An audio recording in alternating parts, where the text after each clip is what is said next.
Hello दोस्तों, आप हमारी YouTube चैनल पर स्वागत है। आज हम सुनाने वाले हैं मुंशी प्रेमचंद की कहानी मंगलसूत्र। बड़े बेटे संत कुमार को वकील बनाकर, छोटे बेटे साधु कुमार को बीए की डिग्री दिलाकर और छोटी लड़की पंकजा के विवाह के लिए स्त्री के हाथों में 5,000 रुपए नकद रखकर देव कुमार ने समझ लिया कि वह जीवन के कर्तव्य से मुक्त हो गए और जीवन में जो कुछ शेष रहा है उसे ईश्वर चिंतन के अर्पण कर सकते हैं। आज चाहे कोई उन पर अपनी जायदाद को भोग विलास में उड़ा देने का इल्जाम लगाए, चाहे साहित्य के अनुष्ठान में, लेकिन इससे कोई इनकार नहीं कर सकता कि उनकी आत्मा विशाल थी। यह असंभव था कि कोई उनसे मदद मांगे और निराश हो। भोग विलास जवानी का नशा था और जीवन भर वह उस क्षति की पूर्ति करते रहे, लेकिन साहित्य सेवा के सिवा उन्हें और किसी काम में रुचि न हुई और यहाँ धन कहाँ यश मिला और उनके आत्मसंतोष के लिए इतना काफी था। संचय में उनका विश्वास भी न था। संभव है परिस्थिति ने इस विश्वास को दृढ़ किया हो, लेकिन उन्हें कभी संचय न कर सकने का दुख नहीं हुआ। सम्मान के साथ अपना निबाह होता जाए, इससे ज्यादा वो और कुछ न चाहते थे। साहित्य रसिकों में जो एक अकड़ होती है, चाहे उसे शेखी ही क्यों न कह लो, वो उनमें भी थी। कितने ही रईस और राजे इच्छुक थे कि वह उनके दरबार में जाएं, अपनी रचनाएं सुनाएं, उनको भेंट करें, लेकिन देव कुमार ने आत्मसम्मान को कभी हाथ से न जाने दिया। किसी ने बुलाया भी तो धन्यवाद देकर टाल गए। इतना ही नहीं, वह ये भी चाहते थे कि राजे और रईस मेरे द्वार पर आएं, मेरी खुशामद करें, जो अनहोनी बात थी। अपने कई मंदबुद्धि सहपाठियों को वकालत या दूसरे सींगों में धन के ढेर लगाते, जायदादें खरीदते, नए नए मकान बनवाते देखकर कभी कभी उन्हें अपनी दशा पर खेद होता था, विशेषकर जब उनकी जन्म संगिनी शैव्या गृहस्थी की चिंताओं से जलकर उन्हें कटुवचन सुनाने लगती थी। पर अपने रचना कुटीर में कलम हाथ में लेकर बैठते ही वह सब कुछ भूल साहित्य स्वर्ग में पहुंच जाते थे। आत्मगौरव जाग उठता था, सारा अवसाद और विषाद शांत हो जाता था। मगर इधर कुछ दिनों से साहित्य रचना में उनका अनुराग कुछ ठंडा होता जाता था। उन्हें कुछ ऐसा जान पड़ने लगा था कि साहित्य प्रेमियों को उनसे वह पहले की सी भक्ति नहीं रही। इधर उन्होंने जो 2 पुस्तकें बड़े परिश्रम से लिखी थीं और जिनमें उन्होंने अपने जीवन के सारे अनुभव और कला की सारी प्रौढ़ता भर दी थी, उनका कुछ विशेष आदर न हुआ था। इसके पहले उनकी 2 रचनाएं निकली थीं। उन्होंने साहित्य संसार में हलचल मचा दी थी। हर एक पत्र में उन पुस्तकों की विस्तृत आलोचनाएं हुई थीं। साहित्य संस्थानों ने उन्हें बधाइयां दी थीं। साहित्य मर्मज्ञों ने गुणग्राहकता से भरे पत्र लिखे थे। यद्यपि उन रचनाओं का देव कुमार की नजर में अब उतना आदर न था। उनके भाव उन्हें भावुकता के दोष से पूर्ण लगते थे। शैली में भी कृत्रिमता और भारीपन था। पर जनता की दृष्टि में वही रचनाएं अब भी सर्वप्रिय थीं। इन नई कृतियों से बिन बुलाए मेहमान का सा आदर किया गया, मानो साहित्य संसार संगठित होकर उनका अनादर कर रहा हो। कुछ तो यूं भी उनकी इच्छा विश्राम करने की हो रही थी। इस शीतलता ने उस विचार को और भी दृढ़ कर दिया। उनके 2-4 सच्चे साहित्यिक मित्रों ने इस तर्क से उनको ढाढ़स देने की चेष्टा की कि बड़ी भूख में मामूली भोजन भी जितना प्रिय लगता है, भूख कम हो जाने पर उससे कहीं रुचिकर पदार्थ भी उतने प्रिय नहीं लगते। पर इसे उन्हें आश्वासन न हुआ। उनके विचार में किसी साहित्यकार की सजीवता का यही प्रमाण था कि उसकी रचनाओं की भूख जनता में बराबर बनी रहे। जब वो भूख न रहे तो उसको क्षेत्र से प्रस्थान कर जाना चाहिए। उन्हें केवल पंकजा के विवाह की चिंता थी, और जब उन्हें एक प्रकाशक ने उनकी पिछली दोनों कृतियों के 5,000 दे दिए तो उन्होंने इसे ईश्वरीय प्रेरणा समझा और लेखनी उठाकर सदैव के लिए रख दी। मगर इन 6 महीनों में उन्हें बार बार अनुभव हुआ कि वे वानप्रस्थ लेकर भी अपने को बंधनों से न छुड़ा पाए। शैव्या के दुराग्रह की तो उन्हें कुछ ऐसी परवाह न थी। वो उन देवियों में थी जिनका मन संसार से कभी नहीं छूटता। उसे अब भी अपने परिवार पर शासन करने की लालसा बनी हुई थी, और जब तक हाथ में पैसे भी न हो वो लालसा पूरी न हो सकती थी। जब देव कुमार अपने 40 वर्ष के विवाहित जीवन में उसकी तृष्णा न मिटा सके तो अब उसका प्रयत्न करना वह पानी पीटने से कम व्यर्थ न समझते थे। दुख उन्हें होता था संत कुमार के विचार और व्यवहार पर, जो उनको घर की संपत्ति लुटा देने के लिए इस दशा में भी क्षमा न करना चाहता था। वो संपत्ति जो 50 साल पूर्व 10,000 में बेच दी गई, आज होती तो उससे 10,000 साल की निकासी हो सकती थी। उनकी जिस आराजी में दिन को सियार लौटते थे, वहां अब नगर का सबसे गुलजार बाजार था, जिसकी जमीन 100 रुपए वर्ग फुट पर बिक रही थी। संत कुमार का महत्वाकांक्षी मन रह रहकर अपने पिता पर कुढ़ता रहता था। पिता और पुत्र के स्वभाव में इतना अंतर कैसे हो गया, ये रहस्य था। देव कुमार के पास जरूरत से हमेशा कम रहा, पर उनके हाथ सदैव खुले रहे। उनका सौंदर्य भावना से जागा हुआ मन कभी कंचन की उपासना को जीवन का लक्ष्य न बना सका। यह नहीं कि वह धन का मूल्य जानते न हो, मगर उनके मन में यह धारणा जम गई थी कि जिस राष्ट्र में 3/4 प्राणी भूखों मरते हों, वहां किसी एक को बहुत सा धन कमाने का कोई नैतिक अधिकार नहीं है, चाहे इसकी उसमें सामर्थ्य हो। मगर संत कुमार की लिप्सा ऐसे नैतिक आदेश पर हंसती थी। कभी कभी तो निस्संकोच होकर वह यहाँ तक कह जाता था कि जब आपको साहित्य से प्रेम था तो आपको गृहस्थ बनने का क्या हक था। आपने अपना जीवन तो चौपट किया ही, हमारा जीवन भी मिट्टी में मिला दिया, और अब आप वानप्रस्थ लेकर बैठे हैं, मानो आपके जीवन के सारे ऋण चुक गए। जाड़ों के दिन थे, 8 बज गए थे, सारा घर नाश्ते के लिए जमा हो गया था। पंकजा तख्त पर चाय और संतरे और सूखे मेवे तश्तरियों में रख दोनों भाइयों को उनके कमरों से बुलाने गई और एक क्षण में आकर साधु कुमार बैठ गया। ऊंचे कद का, सुगठित, रूपवान, गोरा, मीठे वचन बोलने वाला, सौम्य युवक था, जिसे केवल खाने और सैर सपाटे से मतलब था। जो कुछ मिल जाए भरपेट खा लेता था और यार दोस्तों में निकल जाता था। शैव्या ने पूछा, संतू कहाँ रह गया? चाय ठंडी हो जाएगी तो कहेगा ये तो पानी है, बुला ले तो साधु, इसे जैसे खाने पीने की भी छुट्टी नहीं मिलती। साधु सिर झुकाकर रह गया। संत कुमार से बोलते उनकी जान निकलती थी। शैव्या ने एक क्षण बाद फिर कहा, उसे भी क्यों नहीं बुला लेता?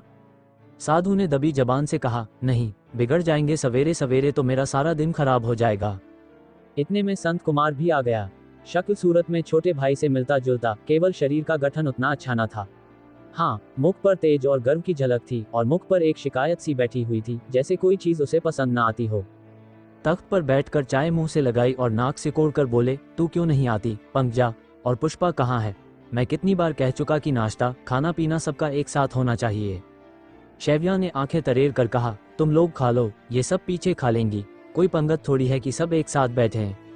संत कुमार ने एक घूंट चाय पीकर कहा, वही पुराना लचर धरा, कितनी बार कह चुका कि उस पुराने लचर संकोच का जमाना नहीं रहा।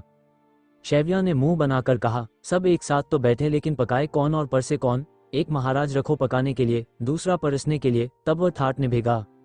तो महात्मा जी उसका इंतजाम क्यों नहीं करते, या वानप्रस्थ लेना ही जानते हैं? उनको जो कुछ करना था कर चुके, अब तुम्हें जो कुछ करना हो तुम करो। जब पुरुषार्थ नहीं था तो हम लोगों को पढ़ाया लिखाया क्यों? किसी देहात में ले जाकर छोड़ देते, हम अपनी खेती करते या मजूरी करते और पड़े रहते। ये खटराग ही क्यों पाला? तुम उस वक्त न थे, सलाह किससे पूछते? संत कुमार ने कड़वा मुंह बनाए चाय पी, कुछ मेवे खाए, फिर साधु कुमार से बोले, तुम्हारी टीम कब बंबई जा रही है जी? साधु कुमार ने गर्दन झुकाए त्रस्त स्वर में कहा, परसों। तुमने नया सूट बनवाया, मेरा पुराना सूट अभी अच्छी तरह काम दे सकता है?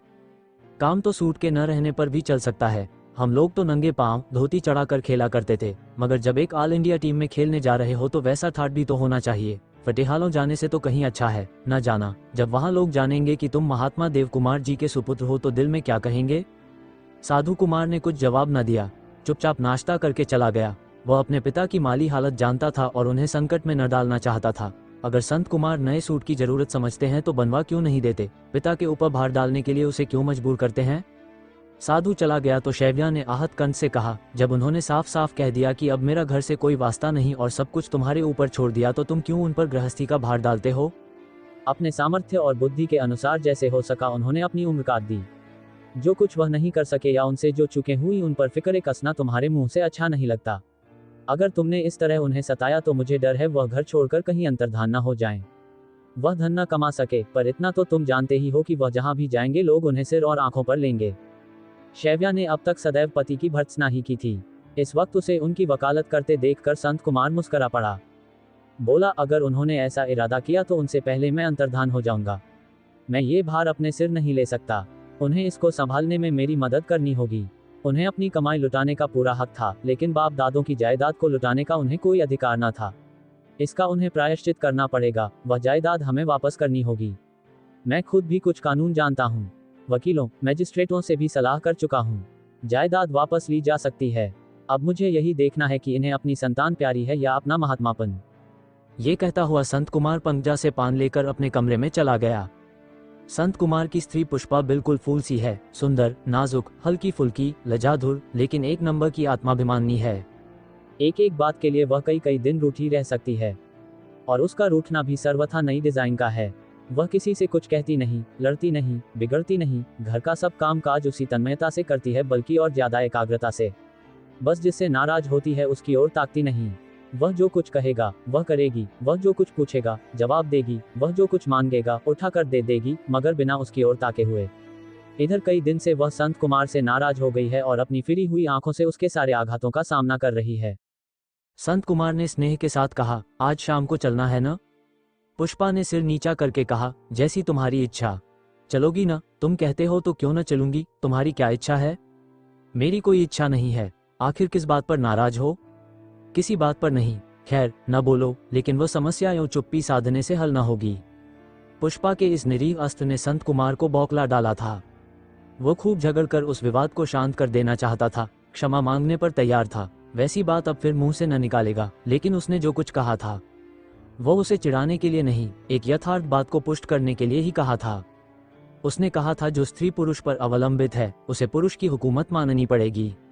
वो मानता था कि उस अवसर पर यह बात उसे मुंह से न निकालनी चाहिए थी। अगर कहना आवश्यक भी होता तो मुलायम शब्दों में कहना था, लेकिन जब एक औरत अपने अधिकारों के लिए पुरुष से लड़ती है, उसकी बराबरी का दावा करती है, तो उसे कठोर बातें सुनने के लिए तैयार रहना चाहिए।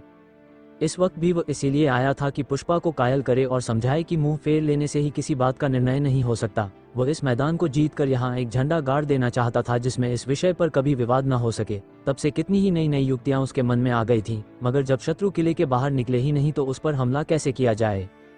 एक उपाय है, शत्रु को बहलाकर उसे पर अपने संधि प्रेम का विश्वास जमाकर किले से निकालना होगा। उसने पुष्पा की ठुड्डी पकड़कर अपनी ओर फेरते हुए कहा, अगर यह बात तुम्हें इतनी लग रही है तो मैं उसे वापस ले लेता हूँ। उसके लिए तुमसे क्षमा मांगता हूँ। तुमको ईश्वर ने वह शक्ति दी है कि तुम मुझसे 10-5 दिन बिना बोले रह सकती हो, लेकिन मुझे तो उसने वह शक्ति नहीं दी। तुम रूठ जाती हो तो जैसे मेरी नाड़ियों में रक्त का प्रवाह बंद हो जाता है। अगर वह शक्ति तुम मुझे भी प्रदान कर सको तो मेरी और तुम्हारी बराबर की लड़ाई होगी और मैं तुम्हें छेड़ने न आऊंगा, लेकिन अगर ऐसा नहीं कर सकती तो इस अस्त्र का मुझ पर वार न करो। पुष्पा मुस्करा पड़ी। उसने अपने अस्त्र से पति को परास्त कर दिया था। जब वह दीन बनकर उससे क्षमा मांग रहा है तो उसका हृदय क्यों न पिघल जाए। संधि पत्र पर हस्ताक्षर स्वरूप पान का एक बीड़ा लगाकर संत कुमार को देती हुई बोली, अब से कभी वह बात मुंह से न निकालना। अगर मैं तुम्हारी आश्रिता हूँ तो तुम भी मेरे आश्रित हो। मैं तुम्हारे घर में जितना काम करती हूँ इतना ही काम दूसरों के घर में करूँ तो अपना निबाह कर सकती हूँ या नहीं, बोलो। संत कुमार ने कड़ा जवाब देने की इच्छा को रोक कर कहा, बहुत अच्छी तरह। तब मैं जो कुछ कमाऊंगी वह मेरा होगा। यहाँ मैं चाहे प्राण भी दे दूं पर मेरा किसी चीज पर अधिकार नहीं। तुम जब चाहो मुझे घर से निकाल सकते हो, कहती जाओ, मगर उसका जवाब सुनने के लिए तैयार रहो। तुम्हारे पास कोई जवाब नहीं है, केवल हठ धर्म है। तुम कहोगे यहाँ तुम्हारा जो सम्मान है वह वहाँ न रहेगा, वहाँ कोई तुम्हारी रक्षा करने वाला ना होगा, कोई तुम्हारे दुख दर्द में साथ देने वाला ना होगा। इसी तरह की और भी कितनी ही दलीलें तुम दे सकते हो, मगर मैंने मिस बटलर को आजीवन कुंवारी रहकर सम्मान के साथ जिंदगी काटते देखा है। उनका निजी जीवन कैसा था यह मैं नहीं जानती। संभव है वह हिंदू गृहिणी के आदर्श के अनुकूल न रहा हो, मगर उनकी इज्जत सभी करते थे और उन्हें अपनी रक्षा के लिए किसी पुरुष का आश्रय लेने की कभी जरूरत नहीं हुई। संत कुमार मिस बटलर को जानता था। वह नगर की प्रसिद्ध लेडी डॉक्टर थी। पुष्पा के घर से उसका घराव सा हो गया था। पुष्पा के पिता डॉक्टर थे और एक पेशे के व्यक्तियों में कुछ घनिष्ठता हो ही जाती है। पुष्पा ने जो समस्या उसके सामने रख दी थी उस पर मीठे और निरीह शब्दों में कुछ कहना उसके लिए कठिन हो रहा था, और चुप रहना उसकी पुरुषता के लिए उससे भी कठिन था। दुविधा में पड़कर बोला, मगर सभी स्त्रियां मिस बटलर तो नहीं हो सकती? पुष्पा ने आवेश के साथ कहा, क्यों?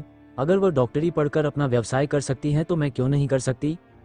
उनके समाज में और हमारे समाज में बड़ा अंतर है, अर्थात उनके समाज के पुरुष शिष्ट हैं, शीलवान हैं, और हमारे समाज के पुरुष चरित्रहीन हैं, लंपट हैं, विशेषकर जो पढ़े लिखे हैं। ये क्यों नहीं कहती कि उस समाज में नारियों में आत्मबल है, अपनी रक्षा करने की शक्ति है और पुरुषों को काबू में रखने की कला है। हम भी तो वही आत्मबल और शक्ति और कला प्राप्त करना चाहती हैं, लेकिन तुम लोगों के मारे जब कुछ चल नहीं पाए, मर्यादा और आदर्श और जाने किन किन बहानों से हमें दबाने की और हमारे ऊपर अपनी हुकूमत जमाए रखने की कोशिश करते रहते हो। संत कुमार ने देखा कि बहस फिर उसी मार्ग पर चल पड़ी है जो अंत में पुष्पा को असहयोग धारण करने पर तैयार कर देता है, और तीव्र इस समय वह उसे नाराज करने नहीं, उसे खुश करने आया था। बोला, अच्छा साहब, सारा दोष पुरुषों का है। अब राजी हुई। पुरुष भी हुकूमत करते करते थक गया है और अब कुछ दिन विश्राम करना चाहता है। तुम्हारे अधीन रहकर अगर वह इस संघर्ष से बच जाए तो वह अपना सिंहासन छोड़ने को तैयार है। पुष्पा ने मुस्कुरा कर कहा, अच्छा, आज से घर में बैठो। बड़े शौक से बैठूंगा। मेरे लिए अच्छे अच्छे कपड़े, अच्छी अच्छी सवारियां ला दो। जैसे तुम कहोगी वैसा ही करूंगा। तुम्हारी मर्जी के खिलाफ एक शब्द भी न बोलूंगा। फिर तो न कहोगे कि स्त्री पुरुष की मोहताज है, इसलिए उसे पुरुष की गुलामी करनी चाहिए? कभी नहीं, मगर एक शर्त पर। कौन सी शर्त? तुम्हारे प्रेम पर मेरा ही अधिकार रहेगा। स्त्रियां तो पुरुषों से ऐसी शर्त कभी न मनवा सकी। यह उनकी दुर्बलता थी। ईश्वर ने तो उन्हें पुरुषों पर शासन करने के लिए सभी अस्त्र दे दिए थे। संधि हो जाने पर भी पुष्पा का मन आश्वस्त न हुआ। संत कुमार का स्वभाव वह जानती थी। स्त्री पर शासन करने का जो संस्कार है वह इतनी जल्द कैसे बदल सकता है। ऊपर की बातों में संत कुमार उसे अपने बराबर का स्थान देते थे, लेकिन इसमें एक प्रकार का एहसान छिपा होता था। महत्व की बातों में वह लगाम अपने हाथ में रखते थे। ऐसा आदमी एकाएक अपना अधिकार त्यागने पर तैयार हो जाए, इसमें कोई रहस्य अवश्य है। बोली, नारियों ने उन शस्त्रों से अपनी रक्षा नहीं की, पुरुषों ही की रक्षा करती रहीं, यहाँ तक कि उनमें अपनी रक्षा करने की सामर्थ्य ही नहीं रही। संत कुमार ने मुगध भाव से कहा, यही भाव मेरे मन में कई बार आया है पुष्पा, और इसमें कोई संदेह नहीं कि अगर स्त्री ने पुरुष की रक्षा न की होती तो आज दुनिया वीरान हो गई होती। उसका सारा जीवन तप और साधना का जीवन है। तब उसने उससे अपने मंसूबे कह सुनाए। वह उन महात्माओं से अपनी मौरूसी जायदाद वापस लेना चाहता है। अगर पुष्पा अपने पिता से जिक्र करे और 10,000 रुपए भी दिला दे तो संत कुमार को 2 लाख की जायदाद मिल सकती है। सिर्फ 10,000, इतने रुपए के बगैर उसके हाथ से 2 लाख की जायदाद निकली जाती है। पुष्पा ने कहा, मगर वह जायदाद तो बिक चुकी है। संत कुमार ने सिर हिलाया, बिक नहीं चुकी है, लुट चुकी है। जो जमीन 2 लाख में भी सस्ती है वह 10,000 में कूड़ा हो गई। कोई भी समझदार आदमी ऐसा गच्चा नहीं खा सकता, और अगर खा जाए तो वह अपने होश हवास में नहीं है। दादा गृहस्थी में कुशल नहीं रहे, वह तो कल्पनाओं की दुनिया में रहते थे। बदमाशों ने उन्हें चकमा दिया और जायदाद निकलवा दी। मेरा धर्म है कि मैं वह जायदाद वापस लूं, और तुम चाहो तो सब कुछ हो सकता है। डॉक्टर साहब के लिए 10,000 का इंतजाम कर देना कोई कठिन बात नहीं है। पुष्पा 1 मिनट तक विचार में डूबी रही, फिर संदेह भाव से बोली, मुझे तो आशा नहीं कि दादा के पास इतने रुपए फालतू हों। जरा कहो तो। कहूँ कैसे? क्या मैं उनका हाल जानती नहीं? उनकी डॉक्टरी अच्छी चलती है, पर उनके खर्च भी तो हैं। बीरू के लिए हर महीने 500 रुपए इंग्लैंड भेजने पड़ते हैं। तिलोत्तमा की पढ़ाई का खर्च भी कुछ कम नहीं। संचय करने की उनकी आदत नहीं है। मैं उन्हें संकट में नहीं डालना चाहती। मैं उधार मांगता हूँ, खैरात नहीं। जहाँ इतना घनिष्ठ संबंध है वहाँ उधार के माने खैरात के सिवा और कुछ नहीं। तुम रुपए न दे सके तो वह तुम्हारा क्या बना लेंगे? अदालत जा नहीं सकते, दुनिया हंसेगी। पंचायत कर नहीं सकते, लोग ताने देंगे। संत कुमार ने तीखेपन से कहा, तुमने ये कैसे समझ लिया कि मैं रुपए न दे सकूंगा? पुष्पा मुंह फेर कर बोली, तुम्हारी जीत होना निश्चित नहीं है, और जीत भी हो जाए और तुम्हारे हाथ में रुपए आ भी जाए तो यहाँ कितने जमींदार ऐसे हैं जो अपने कर्ज चुका सकते हो? रोज ही तो रियासतें कोर्ट ऑफ वार्ड में आया करती हैं। ये भी मान ले कि तुम किफायत से रहोगे और धन जमा कर लोगे, लेकिन आदमी का स्वभाव है कि वह जिस रुपए को हजम कर सकता है उसे हजम कर जाता है। धर्म और नीति को भूल जाना उसकी एक आम कमजोरी है। संत कुमार ने पुष्पा को कड़ी आंखों से देखा। पुष्पा के कहने में जो सत्य था वह तीर की तरह निशाने पर जा बैठा। उसके मन में जो चोर छिपा बैठा था उसे पुष्पा ने पकड़कर सामने खड़ा कर दिया था। दिल मिलाकर बोला, आदमी को तुम इतना नीच समझती हो? तुम्हारी इस मनोवृत्ति पर मुझे अचरज भी है और दुख भी। इस गए गुजरे जमाने में भी समाज पर धर्म और नीति का ही शासन है। जिस दिन संसार से धर्म और नीति का नाश हो जाएगा उसी दिन समाज का अंत हो जाएगा। उसने धर्म और नीति की व्यापकता पर एक लंबा दार्शनिक व्याख्यान दे डाला। कभी किसी घर में कोई चोरी हो जाती है तो कितनी हलचल मच जाती है। क्यों? इसीलिए कि चोरी एक गैर मामूली बात है। अगर समाज चोरों का होता तो किसी का सा होना उतनी ही हलचल पैदा करता। रोगों की आज बहुत बढ़ती सुनने में आती है, लेकिन गौर से देखो तो 100 में एक आदमी से ज्यादा बीमार ना होगा। अगर बीमारी आम बात होती तो तंदुरुस्तों की नुमाइश होती आदि। पुष्पा विरक्त सी सुनती रही। उसके पास जवाब तो थे, पर वह इस बहस को तूल नहीं देना चाहती थी। उसने तय कर लिया था कि वह अपने पिता से रुपए के लिए न कहेगी और किसी तर्क या प्रमाण का उस पर कोई असर न हो सकता था। संत कुमार ने भाषण समाप्त करके जब उससे कोई जवाब न पाया तो एक क्षण के बाद बोला, क्या सोच रही हो? मैं तुमसे सच कहता हूँ, मैं बहुत जल्द रुपए दे दूंगा। पुष्पा ने निश्चल भाव से कहा, तुम्हें कहना हो जाकर खुद कहो, मैं तो नहीं लिख सकती। संत कुमार ने होंठ चबाकर कहा, जरा सी बात तुमसे नहीं लिखी जाती, उस पर दावा यह है कि घर पर मेरा भी अधिकार है। पुष्पा ने जोश के साथ कहा, मेरा अधिकार तो उसी क्षण हो गया जब मेरी गांठ तुमसे बंधी। संत कुमार ने गर्व के साथ कहा, ऐसा अधिकार जितनी आसानी से मिल जाता है उतनी ही आसानी से छिन भी जाता है। पुष्पा को जैसे किसी ने धक्का देकर उस विचारधारा में डाल दिया जिसमें पांव रखते उसे डर लगता था। उसने यहाँ आने के 1-2 महीने के बाद ही संत कुमार का स्वभाव पहचान लिया था कि उनके साथ निबाह करने के लिए उसे उनके इशारों की लौड़ी बनकर रहना पड़ेगा। उसे अपने व्यक्तित्व को उनके अस्तित्व में मिला देना पड़ेगा। वो वही सोचेगी जो वो सोचेंगे, वही करेगी जो वह करेंगे। अपनी आत्मा के विकास के लिए यहाँ कोई अवसर न था। उनके लिए लोक या परलोक में जो कुछ था वह संपत्ति थी। यहीं से उनके जीवन को प्रेरणा मिलती थी। संपत्ति के मुकाबले में स्त्री या पुत्र की भी उनकी निगाह में कोई हकीकत न थी। एक चीनी का प्लेट पुष्पा के हाथ से टूट जाने पर उन्होंने उसके कान ऐंठ लिए थे। फर्श पर स्याही गिरा देने की सजा उन्होंने पंजा से सारा फर्श धुलवा कर दी थी। पुष्पा उनके रखे रुपयों को कभी हाथ तक न लगाती थी। ये ठीक है कि वह धन को महज जमा करने की चीज न समझते थे। धन भोग करने की वस्तु है, उनका ये सिद्धांत था। फिजूल खर्ची या लापरवाही बर्दाश्त न करते थे। उन्हें अपने सिवा किसी पर विश्वास न था। पुष्पा ने कठोर आत्मसमर्पण के साथ इस जीवन के लिए अपने को तैयार कर लिया था। पर बार बार यह याद दिलाया जाना कि यहाँ उसका कोई अधिकार नहीं है, यहाँ वह केवल एक लौड़ी की तरह है, उसे असह्य था। अभी उस दिन इसी तरह की एक बात सुनकर उसने कई दिन खाना पीना छोड़ दिया था, और आज तक उसने किसी तरह मन को समझाकर शांत किया था कि ये दूसरा आघात हुआ। इसने उसके रहे सहे धैर्य का भी गला घोंट दिया। संत कुमार तो उसे ये चुनौती देकर चले गए। वो वहीं बैठी सोचने लगी अब उसको क्या करना चाहिए। इस दशा में तो वह अब नहीं रह सकती। वह जानती थी कि पिता के घर में भी उसके लिए शांति नहीं है। डॉक्टर साहब भी संत कुमार को आदर्श युवक समझते थे और उन्हें इस बात का विश्वास दिलाना कठिन था कि संत कुमार की ओर से कोई बेजा हरकत हुई है। पुष्पा का विवाह करके उन्होंने जीवन की एक समस्या हल कर ली थी। उस पर फिर विचार करना उनके लिए असूझ था। उनकी जिंदगी की सबसे बड़ी अभिलाषा थी कि अब कहीं निश्चिंत होकर दुनिया की सैर करें।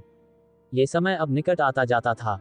ज्यों ही लड़का इंग्लैंड से लौटा और छोटी लड़की की शादी हुई कि वह दुनिया के बंधन से मुक्त हो जाएंगे। पुष्पा फिर उनके सिर पर पड़कर उनके जीवन के सबसे बड़े अरमान में बाधा न डालना चाहती थी। फिर उसके लिए दूसरा कौन स्थान है?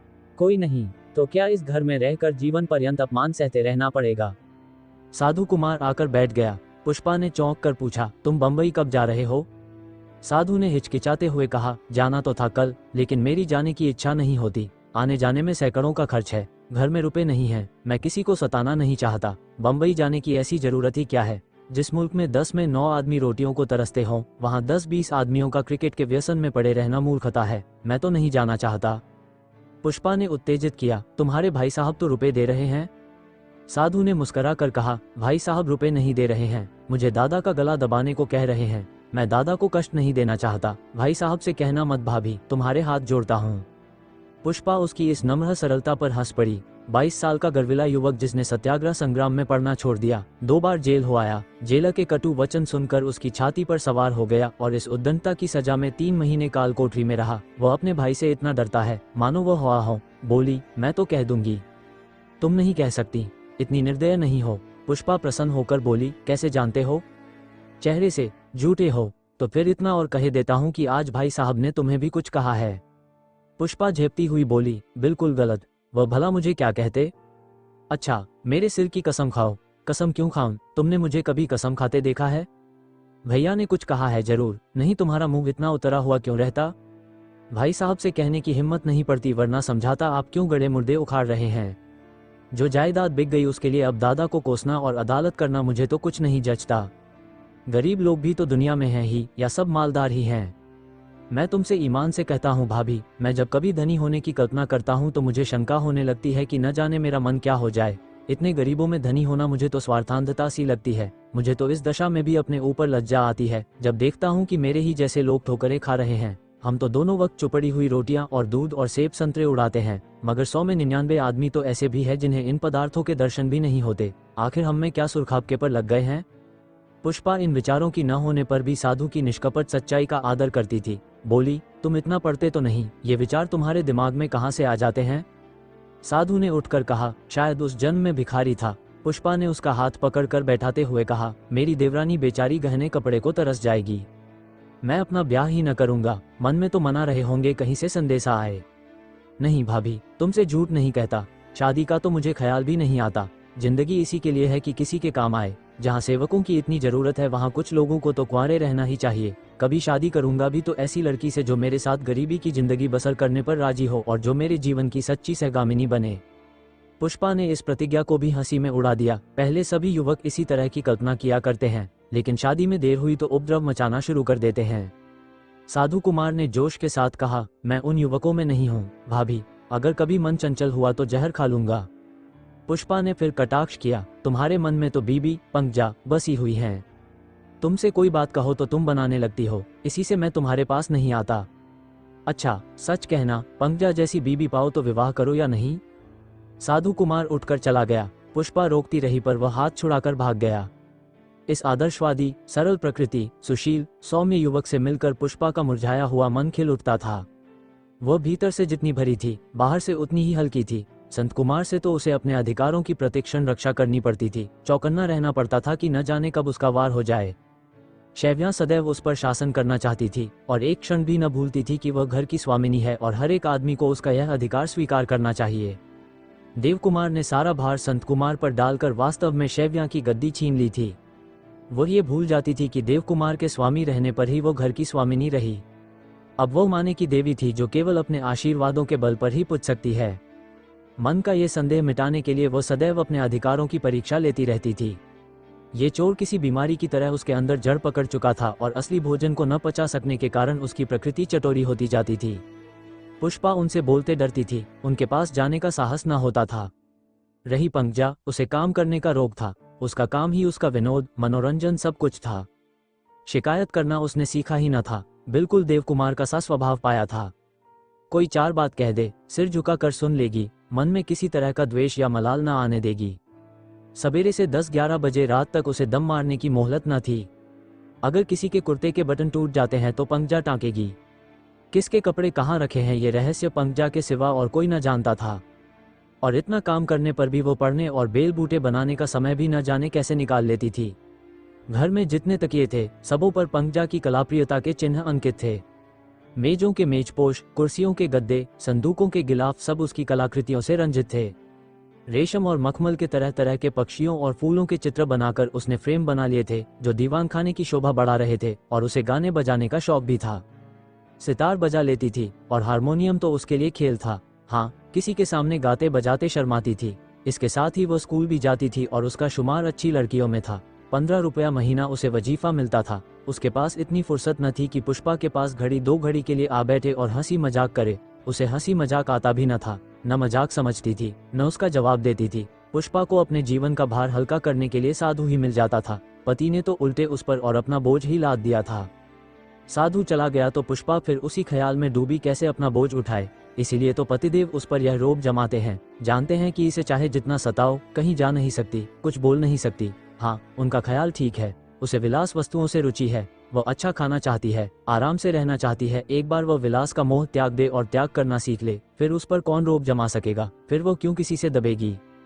शाम हो गई थी। पुष्पा खिड़की के सामने खड़ी बाहर की ओर देख रही थी। उसने देखा 20-25 लड़कियों और स्त्रियों का एक दल एक स्वर से एक गीत गाता चला जा रहा था। किसी की देह पर साबित कपड़े तक न थे, सिर और मुंह पर गर्द जमी हुई थी। बाल रूखे हो रहे थे जिनमें शायद महीनों से तेल ना पड़ा हो। यह मजूरनी थी जो दिन भर ईंट और गारा ढोकर घर लौट रही थीं। सारे दिन उन्हें धूप में तपना पड़ा होगा, मालिक की गुड़कियां और गालियां खानी पड़ी होंगी। शायद दोपहर को एक एक मुट्ठी चबेना खाकर रह गई हों। फिर भी कितनी प्रसन्न थी, कितनी स्वतंत्र। इनकी इस प्रसन्नता का, इस स्वतंत्रता का क्या रहस्य है। मिस्टर सिन्हा उन आदमियों में हैं जिनका आदर इसलिए होता है कि लोग उनसे डरते हैं। उन्हें देखकर सभी आदमी आइए आइए करते हैं, लेकिन उनके पीठ फेरते ही कहते हैं, बड़ा ही मूजी आदमी है, इसके कांटे का मंत्र नहीं। उनका पेशा है मुकदमे बनाना। जैसे कवि एक कल्पना पर पूरा काव्य लिख डालता है, उसी तरह सिन्हा साहब भी कल्पना पर मुकदमों की सृष्टि कर डालते हैं। न जाने वो कवि क्यों नहीं हुए, मगर कवि होकर वो साहित्य की चाहे जितनी वृद्धि कर सकते, अपना कुछ उपकार न कर सकते। कानून की उपासना करके उन्हें सभी सिद्धियां मिल गई थीं। शानदार बंगले में रहते थे, बड़े बड़े रईसों और हुकूम से दोस्ताना था, प्रतिष्ठा भी थी, रोब भी था। कलम में ऐसा जादू था कि मुकदमे में जान डाल देते। ऐसे ऐसे प्रसंग सोच निकालते, ऐसे ऐसे चरित्रों की रचना करते कि कल्पना सजीव हो जाती थी। बड़े बड़े घाघ जज भी उसकी तह तक न पहुंच सकते। सब कुछ इतना स्वाभाविक, इतना संबद्ध होता था कि उस पर मिथ्या का भ्रम तक न हो सकता था। वह संत कुमार के साथ के पड़े हुए थे। दोनों में गहरी दोस्ती थी। संत कुमार के मन में एक भावना उठी और सिन्हा ने उसमें रंग रूप भरकर जीता जागता पुतला खड़ा कर दिया और आज मुकदमा दायर करने का निश्चय किया जा रहा है। 9 बजे होंगे। वकील और मुवक्किल कचहरी जाने की तैयारी कर रहे हैं। सिन्हा अपने सजे कमरे में मेज पर टांग फैलाए लेटे हुए हैं। गोरे चिट्टे आदमी, ऊंचा कद, अखरा बदन, बड़े बड़े बाल पीछे को कंघी से ऐंचे हुए, मूंछें साफ, आंखों पर ऐनक, होठों पर सिगार, चेहरे पर प्रतिभा का प्रकाश, आंखों में अभिमान, ऐसा जान पड़ता है कोई बड़ा रईस है। संत कुमार नीची अचकन पहने, फेल्ट कैप लगाए कुछ चिंतित से बैठे हैं। सिन्हा ने आश्वासन दिया, तुम नाहक डरते हो, मैं कहता हूँ हमारी फतेह है। ऐसी सैकड़ों नजीरें मौजूद हैं जिसमें बेटों पोतों ने बेनामे मंसूब कराए हैं। पक्की शहादत चाहिए और उसे जमा करना बाएं हाथ का खेल है। संत कुमार ने दुविधा में पड़कर कहा, लेकिन फादर को भी तो राजी करना होगा, उनकी इच्छा के बिना तो कुछ ना हो सकेगा। उन्हें सीधा करना तुम्हारा काम है, लेकिन उनका सीधा होना मुश्किल है। तो उन्हें भी गोली मारो, हम साबित करेंगे कि उनके दिमाग में खलल है। ये साबित करना आसान नहीं है। जिसने बड़ी बड़ी किताबें लिख डाली, जो सभ्य समाज का नेता समझा जाता है, जिसकी अक्लमंदी को सारा शहर मानता है, उसे दीवाना कैसे साबित करोगे। सिन्हा ने विश्वासपूर्ण भाव से कहा, ये सब मैं देख लूंगा। किताब लिखना और बात है, होश हवास का ठीक रहना और बात। मैं तो कहता हूँ जितने लेखक हैं सभी सनकी हैं, पूरे पागल, जो महज वाह वाह के लिए ये पेशा मोल लेते हैं। अगर ये लोग अपने होश में हों तो किताबें न लिखकर दलाली करें या खोचे लगाएं। यहाँ कुछ तो मेहनत का मुआवजा मिलेगा, पुस्तकें लिखकर तो बदहजमी, अनिद्रा, तपेदिक ही हाथ लगता है। रुपए का जुगाड़ तुम करते जाओ, बाकी सारा काम मुझ पर छोड़ दो। और हाँ, आज शाम को क्लब में जरूर आना, अभी से कैंपेन मुहासिरा शुरू देना चाहिए। तिब्बी पर डोरे डालना शुरू करो। ये समझ लो वह सब जज साहब की अकेली लड़की है और उस पर अपना रंग जमा दो तो तुम्हारी गोटी लाल है। सब जज साहब तिब्बी की बात कभी नहीं टाल सकते। मैं यह मरहला करने में तुमसे ज्यादा कुशल हूँ, मगर मैं एक खून के मामले में पैरवी कर रहा हूँ और सिविल सर्जन मिस्टर कामत की वह पीले मुंह वाली छोकरी आजकल मेरी प्रेमिका है। सिविल सर्जन मेरी इतनी आवभगत करते हैं कि कुछ न पूछो। उस चुड़ैल से शादी करने पर आज तक कोई राजी न हुआ। इतने मोटे ओठ हैं और सीना तो जैसे झुका हुआ साइबान हो। फिर भी आपको दावा है कि मुझसे ज्यादा रूपवती संसार में न होगी। औरतों को अपने रूप का घमंड कैसे हो जाता है, यह मैं आज तक न समझ सका। जो रूपवान है वह घमंड करे तो वाजिब है, लेकिन जिसकी सूरत देख कर कह आए वह कैसे अपने को अप्सरा समझ लेती है। उसके पीछे पीछे घूमते और आशिकी करते जी तो जलता है, मगर गहरी रकम हाथ लगने वाली है, कुछ तपस्या तो करनी ही पड़ेगी। तिब्बी तो सचमुच अप्सरा है और चंचल भी, जरा मुश्किल से काबू में आएगी। अपनी सारी कला खर्च करनी पड़ेगी। ये कला मैं खूब सीख चुका हूँ, तो आज शाम को आना क्लब में। जरूर आऊंगा। रुपए का प्रबंध भी करना, वो तो करना ही पड़ेगा। इस तरह संत कुमार और सिन्हा दोनों ने मुहासिरा डालना शुरू किया। संत कुमार न लंपट था न रसिक, मगर अभिनय करना जानता था। रूपवान भी था, जबान का मीठा भी, दोहरा शरीर, हंसमुख और जहीन चेहरा, गोरा चिट्टा। जब सूट पहनकर छड़ी घुमाता हुआ निकलता तो आंखों में खुब जाता था। टेनिस, ब्रिज आदि फैशनेबल खेलों में निपुण था ही। तिब्बी से राह रस्म पैदा करने में उसे देर न लगी। तिब्बी यूनिवर्सिटी के पहले साल में थी, बहुत ही तेज, बहुत ही मगरूर, बड़ी हाजिर जवाब। उसे स्वाध्याय का शौक न था, बहुत थोड़ा पढ़ती थी, मगर संसार की गति से वाकिफ थी और अपनी ऊपरी जानकारी को विद्वत्ता का रूप देना जानती थी। कोई विषय उठाए, चाहे वह घोर विज्ञान ही क्यों न हो, उस पर भी वो कुछ न कुछ आलोचना कर सकती थी। कोई मौलिक बात कहने का उसे शौक था और प्रांजल भाषा में मिजाज में नफासत इतनी थी कि सलीके या तमीज की जरा भी कमी उसे असह्य थी।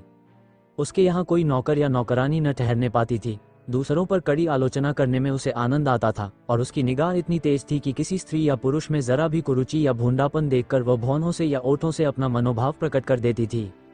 महिलाओं के समाज में उसकी निगाह उनके वस्त्राभूषण पर रहती थी और पुरुष समाज में उनकी मनोवृत्ति की ओर। उसे अपने अद्वितीय रूप लावण्य का ज्ञान था और वह अच्छे से पहनावे से उसे और भी चमकाती थी। जेवरों से उसे विशेष रुचि न थी, यद्यपि अपने सिंगारदान में उन्हें चमकते देखकर उसे हर्ष होता था। दिन में कितनी ही बार वह नए नए रूप धरती थी। कभी बैतालियों का भेष धारण कर लेती थी, कभी गुझियों का, कभी स्कर्ट और मोजे पहन लेती थी, मगर उसके मन में पुरुषों को आकर्षित करने का जरा भी भाव न था। वो स्वयं अपने रूप में मग्न थी, मगर इसके साथ ही वह सरल न थी और युवकों के मुख से अनुराग भरी बातें सुनकर वह वैसी ही ठंडी ही रहती थी।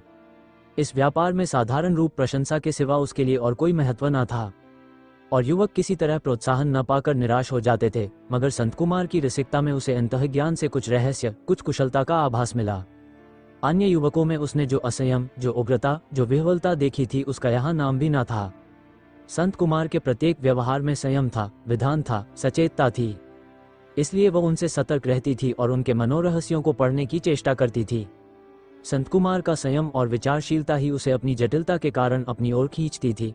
संत कुमार ने उसके सामने अपने को अनमेल विवाह के एक शिकार के रूप में पेश किया था और उसे उनसे कुछ हमदर्दी हो गई थी। पुष्पा के रंग रूप की उन्होंने इतनी प्रशंसा की थी जितनी उनको अपने मतलब के लिए जरूरी मालूम हुई, मगर जिसका तिब्बी से कोई मुकाबला न था। उसने केवल पुष्पा के फुहड़पन, बेवकूफ़ी, असहृदयता और निष्ठुरता की शिकायत की थी और तिब्बी पर इतना प्रभाव जमा लिया था कि वह पुष्पा को देख पाती तो संत कुमार का पक्ष लेकर उससे लड़ती। एक दिन उसने संत कुमार से कहा, तुम उसे छोड़ क्यों नहीं देते?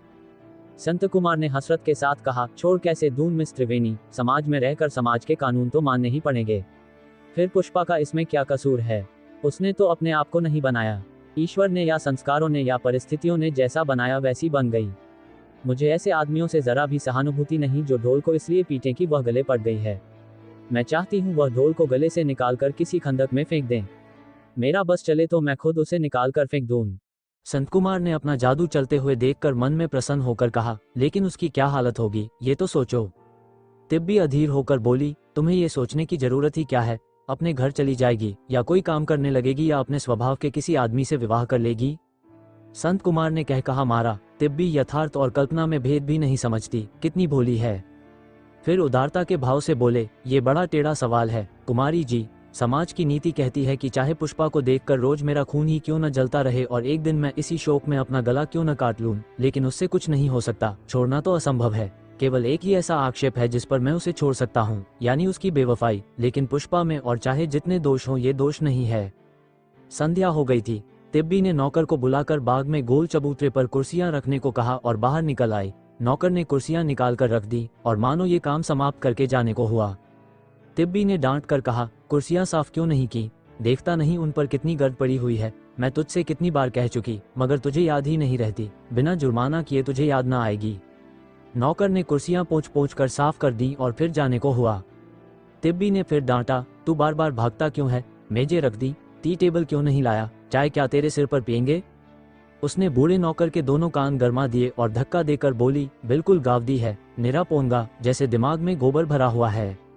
बूढ़ा नौकर बहुत दिनों का था। स्वामिनी उसे बहुत मानती थी। उनके देहांत होने के बाद उसे कोई विशेष प्रलोभन न था, क्योंकि इससे 1-2 रुपया ज्यादा वेतन पर उसे नौकरी मिल सकती थी। पर स्वामिनी के प्रति उसे जो श्रद्धा थी वह उसे इस घर से बांधे हुए थी। और यहाँ अनादर और अपमान सब कुछ सहकर भी वह चिपटा हुआ था।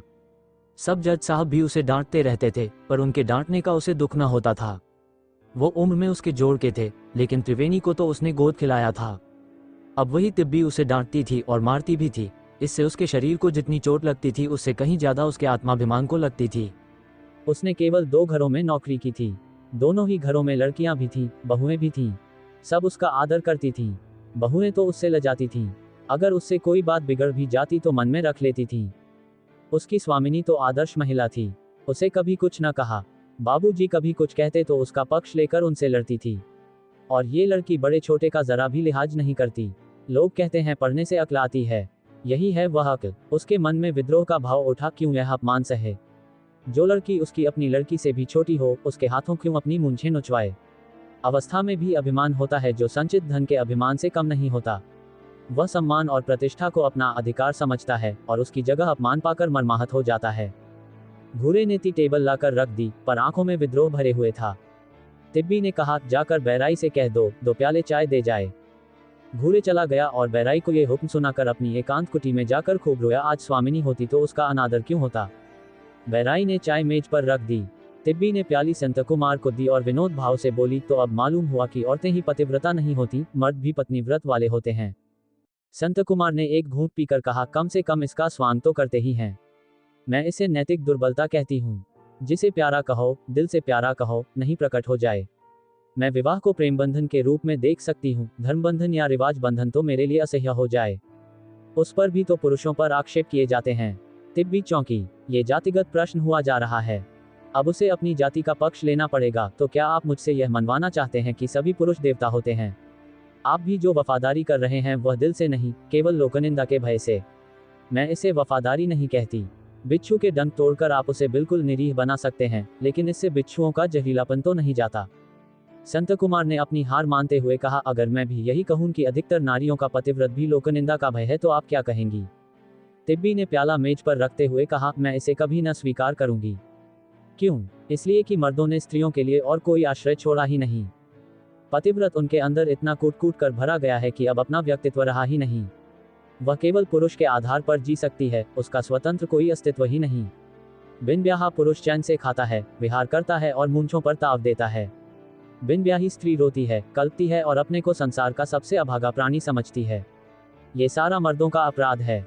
आप भी पुष्पा को नहीं छोड़ रहे हैं, इसीलिए न कि आप पुरुष हैं जो कैदी को आजाद नहीं करना चाहता। संत कुमार ने कातर स्वर में कहा, आप मेरे साथ बेइंसाफी करती हैं। मैं पुष्पा को इसलिए नहीं छोड़ रहा हूं कि मैं उसका जीवन नष्ट नहीं करना चाहता।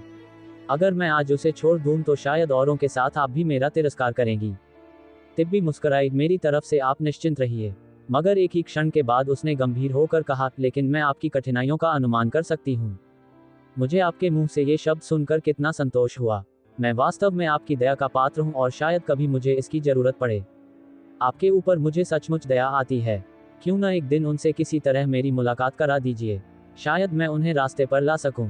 संत कुमार ने ऐसा लंबा मुंह बनाया जैसे इस प्रस्ताव से उसके मन पर चोट लगी है। उसका रास्ते पर आना असंभव है, मिस त्रिवेणी।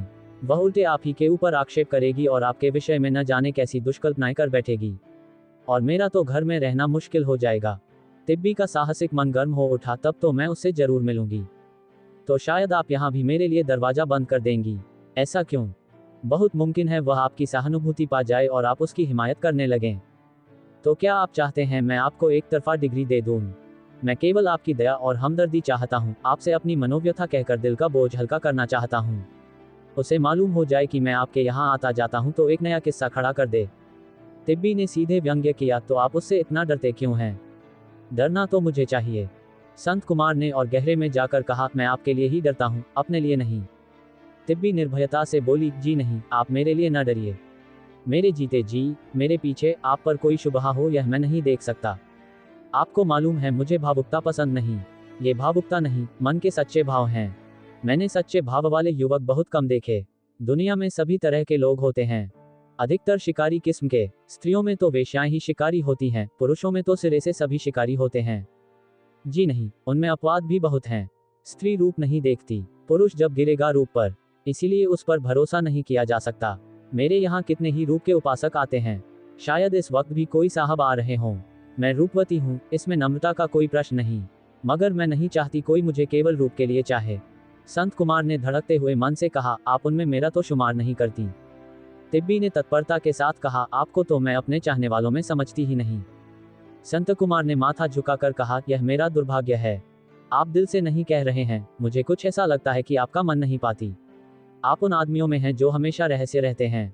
यही तो मैं आपके विषय में सोचा करता हूँ। मैं रहस्य नहीं हूँ, मैं तो साफ कहती हूँ, मैं ऐसे मनुष्य की खोज में हूँ जो मेरे हृदय में सोए हुए प्रेम को जगा दे। हाँ, वह बहुत नीचे गहराई में है और उसी को मिलेगा जो गहरे पानी में डूबना जानता हो। आप में मैंने कभी उसके लिए बेचैनी नहीं पाई। मैंने अब तक जीवन का रोशन पहलू ही देखा है और उससे ऊब गई हूँ। अब जीवन का अंधेरा पहलू देखना चाहती हूँ, जहाँ त्याग है, रुदन है, उत्सर्ग है। संभव है उस जीवन से मुझे बहुत जल्द घृणा हो जाए, लेकिन मेरी आत्मा यह नहीं स्वीकार करना चाहती कि वह किसी ऊंचे ओहदे की गुलामी या कानूनी धोखेधड़ी या व्यापार के नाम से की जाने वाली लूट को अपने जीवन का आधार बनाए। श्रम और त्याग का जीवन ही मुझे तथ्य जान पड़ता है। आज जो समाज और देश की दूषित अवस्था है, उससे असहयोग करना मेरे लिए जुनून से कम नहीं है। मैं कभी कभी अपने ही से घृणा करने लगती हूँ। बाबूजी को 1000 रुपए अपने छोटे से परिवार के लिए लेने का क्या हक है और मुझे बेकाम धंधे इतने आराम से रहने का क्या अधिकार है? मगर यह सब समझकर भी मुझ में कर्म करने की शक्ति नहीं है। इस भोग विलास के जीवन ने मुझे भी कर्महीन बना डाला है।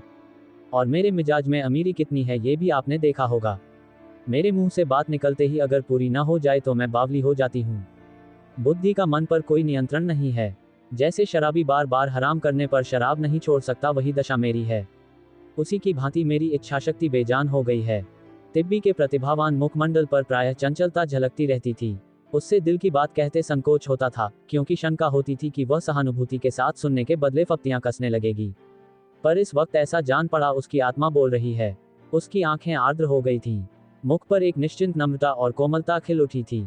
संत कुमार ने देखा उनका संयम फिसलता जा रहा है, जैसे किसी साइल ने बहुत देर के बाद दाता को मंगूर देख पाया हो और अपना मतलब कह सुनाने के लिए अधीर हो गया हो। बोला, कितनी ही बार। बिल्कुल यही मेरे विचार हैं। मैं आपसे उससे बहुत निकट हूँ, जितना समझता था। तिब्बी प्रसन्न होकर बोली, आपने मुझे कभी बताया नहीं। आप भी तो आज ही खुली हैं। मैं डरती हूँ कि लोग यही कहेंगे, आप इतनी शान से रहती हैं और बातें ऐसी करती हैं। अगर कोई ऐसी तरकीब होती जिससे मेरी यह अमीराना आदतें छूट जाती तो मैं उसे जरूर काम में लाती। इस विषय की आपके पास कुछ पुस्तकें हों तो मुझे दीजिए। मुझे आप अपनी शिष्या बना लीजिए। संत कुमार ने रसिक भाव से कहा, मैं तो आपका शिष्य होने जा रहा था। और उसकी ओर मनभरी आंखों से देखा। तिब्बी ने आंखें नीची नहीं की। उनका हाथ पकड़कर बोली, आप तो दिल लगी करते हैं। मुझे ऐसा बना दीजिए कि मैं संकटों का सामना कर सकूं। मुझे बार बार खटकता है, अगर मैं स्त्री न होती तो मेरा मन इतना दुर्बल न होता। और जैसे वह आज संत कुमार से कुछ भी छिपाना, कुछ भी बचाना नहीं चाहती। मानो वह जो आश्रय बहुत दिनों से ढूंढ रही थी वह एकाएक मिल गया है। संत कुमार ने रुखाई भरे स्वर में कहा, स्त्रियां पुरुषों से ज्यादा दिलेर होती हैं, मिस त्रिवेणी। अच्छा, आपका मन नहीं चाहता कि बस हो तो संसार की सारी व्यवस्था बदल डालें? इस विशुद्ध मन से निकले हुए प्रश्न का बनावटी जवाब देते हुए संत कुमार का हृदय कांप उठा। कुछ न पूछो, बस आदमी एक आह खींच कर रह जाता है। मैं तो अक्सर रातों को ये प्रश्न सोचते सोचते सो जाती हूँ और वही स्वप्न देखती हूँ। देखिए दुनिया वाले कितने खुदगर्ज हैं। जिस व्यवस्था से सारे समाज का उद्धार हो सकता है वह थोड़े से आदमियों के स्वार्थ के कारण दबी पड़ी हुई है। संत कुमार ने उतरे हुए मुख से कहा, उसका समय आ रहा है, और उठ खड़े हुए। यहाँ की वायु में उनका जैसे दम घुटने लगा था। उनका कपटी मन इस निष्कपट सरल वातावरण में अपनी अधमता के ज्ञान से दबा जा रहा था, जैसे किसी धर्मनिष्ठ मन में अधर्म विचार घुस तो गया हो पर वह कोई आश्रय न पा रहा हो। तिब्बी ने आग्रह किया, कुछ देर और बैठिए ना, आज आज्ञा दीजिए, फिर कभी आऊंगा, कब आऊंगा? जल्द ही आऊंगा। काश मैं आपका जीवन सुखी बना सकती। संत कुमार बरामदे से कूदकर नीचे उतरे और तेजी से हाथे के बाहर चले गए। तिब्बी बरामदे में खड़ी उन्हें अनुरक्त नेत्रों से देखती रही। वह कठोर थी, चंचल थी, दुर्लभ थी, रूपगर्विता थी, चतुर थी, किसी को कुछ समझती न थी, न कोई उसे प्रेम का स्वांग भर कर थक सकता था। पर जैसे कितनी ही विषयों में सारी आसक्तियों के बीच में भक्ति भावना छिपी रहती है, उसी तरह उसके मन में भी सारे अविश्वास के बीच में कोमल सहमा हुआ विश्वास छिपा बैठा था, और उसे स्पर्श करने की कला जिसे आती हो वह उसे बेवकूफ बना सकता था। उस कोमल भाग का स्पर्श होते ही वह सीधी सादी, सरल, विश्वासमयी, कातर बालिका बन जाती थी। आज इत्तफाक से संत कुमार ने वह आसन पा लिया था और अब वह जिस तरफ चाहे उसे ले जा सकता है, मानो वह मेस्मराइज हो गई थी। संत कुमार में उसे कोई दोष नहीं नजर आता। अभागिनी पुष्पा इस सत्य पुरुष का जीवन कैसा नष्ट किए डालती है। इन्हें तो ऐसी संगिनी चाहिए जो इन्हें प्रोत्साहित करे, हमेशा इनके पीछे पीछे रहे। पुष्पा नहीं जानती वह इनके जीवन का राहु बनकर समाज का कितना अनिष्ट कर रही है, और इतने पर भी संत कुमार का उसे गले बांधे रखना देवत्व से कम नहीं। उनकी वह कौन सी सेवा करे, कैसे उनका जीवन सुखी करे। संत कुमार यहाँ से चले तो उनका हृदय आकाश में था। इतनी जल्दी देवी से उन्हें वरदान मिलेगा इसकी उन्होंने आशा न की थी। कुछ तकदीर ने ही जोर मारा, नहीं तो जो युवती अच्छे अच्छों को उंगलियों पर नचाती है, उन पर क्यों इतनी भक्ति करती। अब उन्हें विलंब न करना चाहिए। कौन जाने कब तिब्बी विरुद्ध हो जाए, और ये 2 ही 4 मुलाकातों में होने वाला है। तिब्बी उन्हें कार्य क्षेत्र में आगे बढ़ने की प्रेरणा करेगी और वह पीछे हटेंगे। वही मतभेद हो जाएगा। यहाँ से वह सीधे मी सिन्हा के घर पहुंचे। शाम हो गई थी, कोहरा पड़ना शुरू हो गया था। मी सिन्हा सजे सजाए कहीं जाने को तैयार खड़े थे। इन्हें देखते ही पूछा, किधर से? वहीं से। आज तो रंग जम गया। सच? हाँ जी, उस पर तो जैसे मैंने जादू की लकड़ी फेर दी हो। फिर क्या, बाजी मार ली है? अपने फादर से आज ही जिक्र छेड़ो। आपको भी मेरे साथ चलना पड़ेगा। हाँ, मैं तो चलूंगा ही, मगर तुम तो बड़े खुशनसीब निकले। यह मिस कामत तो मुझसे सचमुच आशिकी कराना चाहती है। मैं तो स्वांग रचता हूँ, और वह समझती है मैं उसका सच प्रेमी हूँ। जरा आजकल उसे देखो, मारे अगरूर के जमीन पर पांव भी नहीं रखती। मगर एक बात है, औरत समझदार है। उसे बराबर यह मेरी बड़ी खातिरदारी करती है, और बनाव सिंगार से कुदरत की कमी जितनी पूरी हो सकती है उतनी करती है। और अगर कोई अच्छी रकम मिल जाए तो शादी कर लेने ही में क्या हरज है। संत कुमार को आश्चर्य हुआ, तुम तो उसकी सूरत से बेजार थे। हाँ, अब भी हूँ, लेकिन रुपए की जो शर्त है।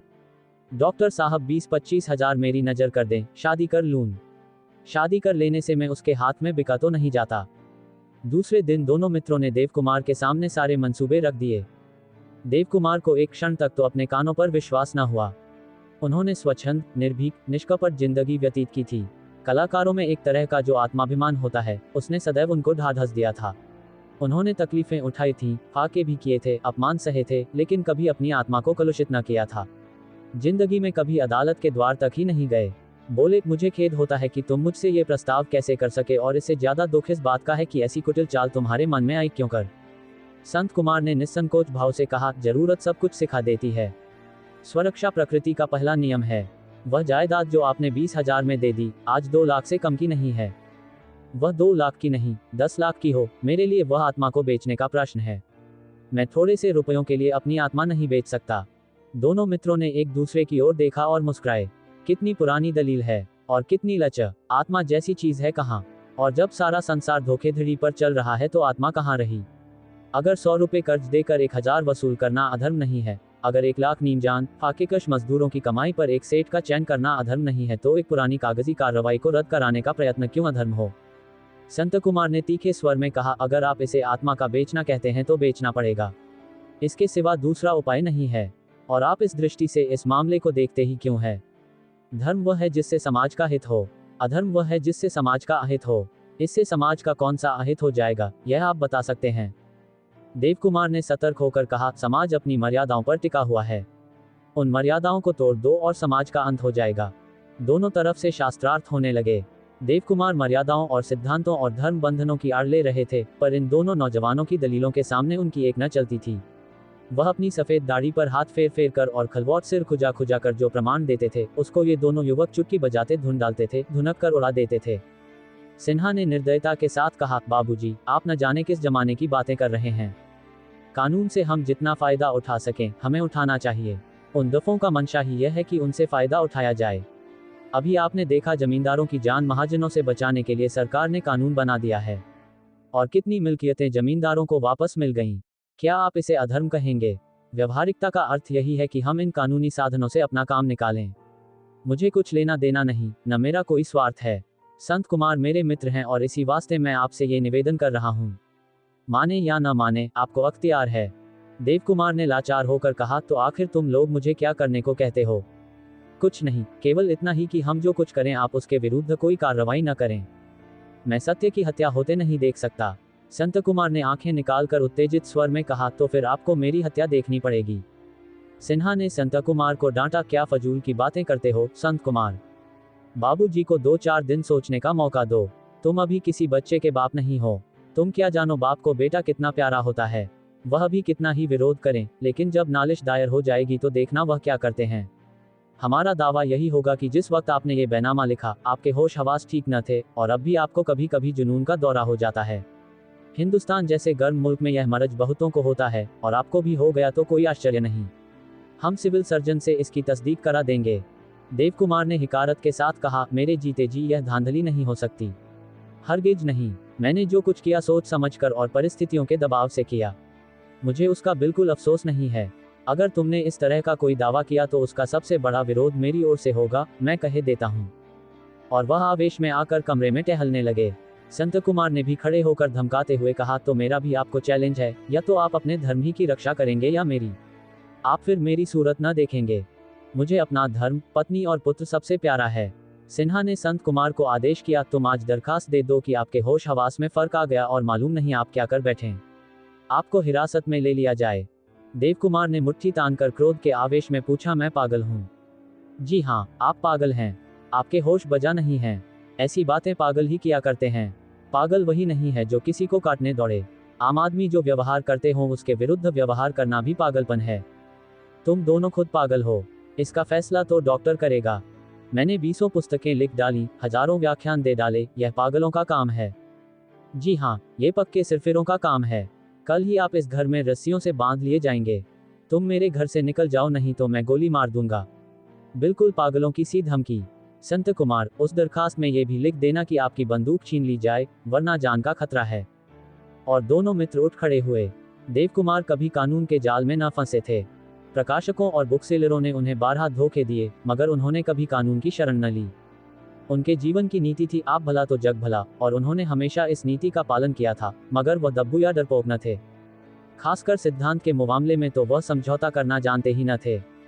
वह इस षड्यंत्र में कभी शरीक न होंगे, चाहे इधर की दुनिया उधर हो जाए। मगर क्या ये सब सचमुच उन्हें पागल साबित कर देंगे? जिस दृढ़ता से सिन्हा ने धमकी दी थी वह उपेक्षा के योग्य न थी।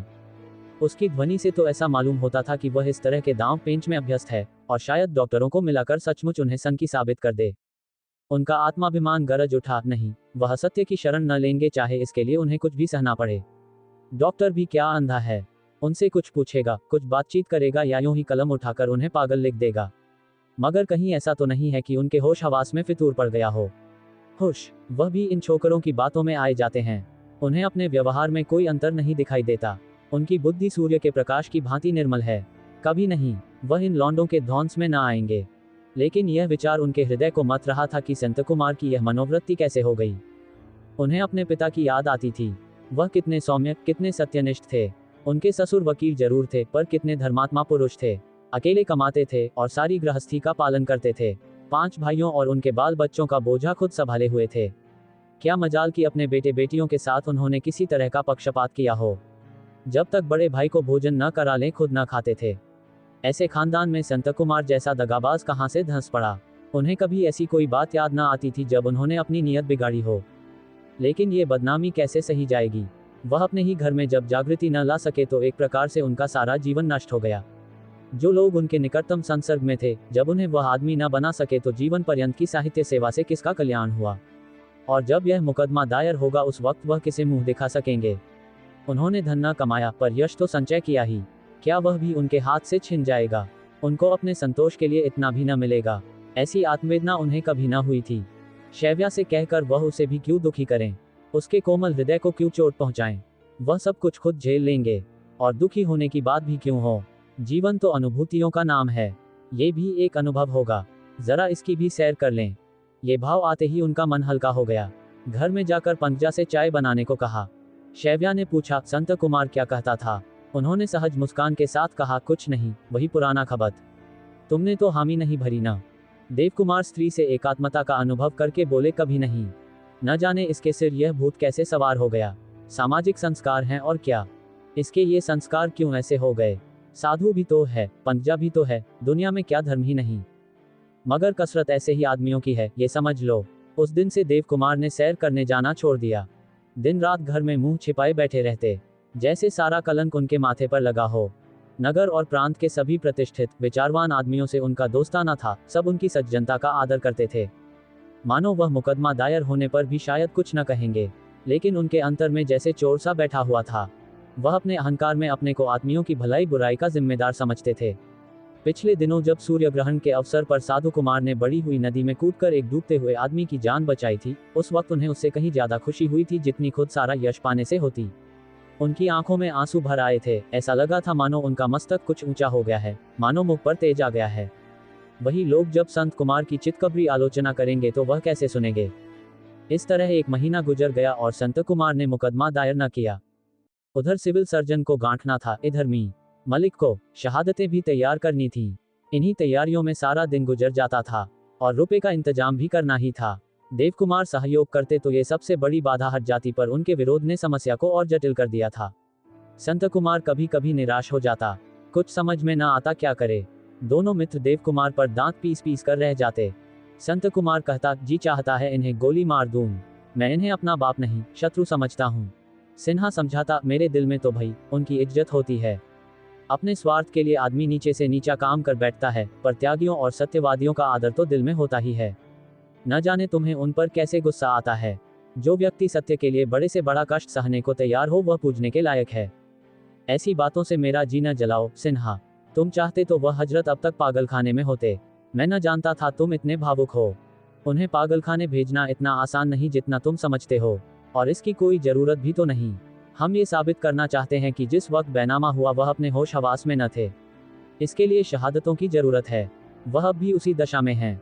इसे साबित करने के लिए डॉक्टर चाहिए और मी कामत भी ये लिखने का साहस नहीं रखते। पम देवकुमार को धमकियों से झुकाना तो असंभव था, मगर तर्क के सामने उनकी गर्दन आप ही आप झुक जाती थी। इन दिनों वह यही सोचते रहते थे कि संसार की कुव्यवस्था क्यों है। कर्म और संस्कार का आश्रय लेकर वह कहीं न पहुंच पाते थे। सर्वात्मवाद से भी उनकी गुत्थी न सुलझती थी। अगर सारा विश्व एकात्म है तो फिर यह भेद क्यों है। क्यों एक आदमी जिंदगी भर बड़ी से बड़ी मेहनत करके भी भूखों मरता है, और दूसरा आदमी हाथ पांव न हिलाने पर भी फूलों की सेज पर सोता है। ये सर्वात्म है या घोर अनात्म। बुद्धि जवाब देती, यहाँ सभी स्वाधीन है, सभी को अपनी शक्ति और साधना के हिसाब से उन्नति करने का अवसर है। मगर शंका पूछती, सबको समान अवसर कहाँ है। बाजार लगा हुआ है, जो चाहे वहां से अपनी इच्छा की चीज खरीद सकता है, मगर खरीदेगा तो वही जिसके पास पैसे हैं। और जब सबके पास पैसे नहीं है तो सबका बराबर का अधिकार कैसे माना जाए। इस तरह का आत्ममंथन उनके जीवन में कभी न हुआ था। उनकी साहित्यिक बुद्धि ऐसी व्यवस्था से संतुष्ट तो हो ही न सकती थी, पर उनके सामने ऐसी कोई गुत्थी ना पड़ी थी जो इस प्रश्न को वैयक्तिक अंत तक ले जाती। इस वक्त उनकी दशा उस आदमी की सी थी जो रोज मार्ग में ईंटें पड़े देखता है और बचकर निकल जाता है। रात को कितने लोगों को ठोकर लगती होगी, कितनों के हाथ पैर टूटते होंगे, इसका ध्यान उसे नहीं आता। मगर एक दिन जब वह खुद रात को ठोकर खाकर अपने घुटने फोड़ लेता है तो उसकी निवारण शक्ति हट करने लगती है, और वह उस सारे ढेर को मार्ग से हटाने पर तैयार हो जाता है। देवकुमार को वही ठोकर लगी थी। कहाँ है न्याय, कहाँ है। एक गरीब आदमी किसी खेत से बालें नोच कर खा लेता है, कानून उसे सजा देता है। दूसरा अमीर आदमी दिन दहाड़े दूसरों को लूटता है और उसे पदवी मिलती है, सम्मान मिलता है। कुछ आदमी तरह तरह के हथियार बांध कर आते हैं और निरीह दुर्बल मजदूरों पर आतंक जमाकर अपना गुलाम बना लेते हैं। लगान और टैक्स और महसूल और कितने ही नामों से उसे लूटना शुरू करते हैं, और आप लंबा लंबा वेतन उड़ाते हैं, शिकार खेलते हैं, नाचते हैं, रंगरलियां मनाते हैं। यही है ईश्वर का रचा हुआ संसार, यही न्याय है। हाँ, देवता हमेशा रहेंगे और हमेशा रहे हैं। उन्हें अब भी संसार धर्म और नीति पर चलता हुआ नजर आता है। वे अपने जीवन की आहुति देकर संसार से विदा हो जाते हैं। लेकिन उन्हें देवता क्यों कहो, काय कहो, स्वार्थी कहो, आत्मसेवी कहो, देवता वह है जो न्याय की रक्षा करे और उसके लिए प्राण दे दे। अगर वह जानकर अनजान बनता है तो धर्म से फिरता है। अगर उसकी आंखों में ये कुव्यवस्था खटकती ही नहीं तो वह अंधा भी है और मूर्ख भी, देवता किसी तरह नहीं। और यहाँ देवता बनने की जरूरत भी नहीं। देवताओं ने ही भाग्य और ईश्वर और भक्ति की मिथ्याएं फैलाकर इस अनीति को अमर बनाया है। मनुष्य ने अब तक इसका अंत कर दिया होता या समाज का ही अंत कर दिया होता, जो इस दशा में जिंदा रहने से कहीं अच्छा होता। नहीं, मनुष्यों में मनुष्य बनना पड़ेगा। दरिंदों के बीच में उनसे लड़ने के लिए हथियार बांधना पड़ेगा। उनके पंजों का शिकार बनना देवतापन नहीं, जड़ता है। आज जो इतने ताल्लुकेदार और राजे हैं वह अपने पूर्वजों की लूट का ही आनंद तो उठा रहे हैं। और क्या उन्होंने वह जायदाद बेचकर पागलपन नहीं किया? पितरों को पिंडा देने के लिए गया जाकर पिंडा देना और यहाँ आकर हजारों रुपए खर्च करना क्या जरूरी था? और रातों को मित्रों के साथ मुजरे सुनना और नाटक मंडली खोलकर हजारों रुपए उसमें डुबाना अनिवार्य था। वह अवश्य पागलपन था। उन्हें क्यों अपने बाल बच्चों की चिंता नहीं हुई? अगर उन्हें मुफ्त की संपत्ति मिली और उन्होंने उड़ाया तो उनके लड़के क्यों न मुफ्त की संपत्ति भोगें? अगर वह जवानी की उमंगों को नहीं रोक सके तो उनके लड़के क्यों तपस्या करें? और अंत में उनकी शंकाओं को इस धारणा से तस्कीन हुई कि इस अनीति भरे संसार में धर्म अधर्म का विचार गलत है, आत्मघात है और जुआ खेलकर या दूसरों के लोभ और आसक्ति से फायदा उठाकर संपत्ति खड़ी करना उतना ही बुरा या अच्छा है जितना कानूनी दांव पेंच से। बेशक वह महाजन के 20,000 के कर्जदार हैं। नीति कहती है कि उस जायदाद को बेचकर उसके 20,000 दे दिए जाएं, बाकी उन्हें मिल जाए। अगर कानून कर्जदारों के साथ इतना न्याय भी नहीं करता तो कर्जदार भी कानून में जितनी खींचतान हो सके करके महाजन से अपनी जायदाद वापस लेने की चेष्टा करने में किसी अधर्म का दोषी नहीं ठहर सकता। इस निष्कर्ष पर उन्होंने शास्त्र और नीति के हर एक पहलू से विचार किया और वह उनके मन में जम गया। अब किसी तरह नहीं हिल सकता, और यद्यपि इससे उनके चिर संचित संस्कारों को आघात लगता था, पर वह ऐसे प्रसन्न और फूले हुए थे मानो उन्हें कोई नया जीवन मंत्र मिल गया हो। एक दिन उन्होंने सेठ गिरधर दास के पास जाकर साफ साफ कह दिया, अगर आप मेरी जायदाद वापस न करेंगे तो मेरे लड़के आपके ऊपर दावा करेंगे। गिरधर दास नए जमाने के आदमी थे, अंग्रेजी में कुशल, कानून में चतुर, राजनीति में भाग लेने वाले, कंपनियों में हिस्से लेते थे और बाजार अच्छा देखकर बेच देते थे।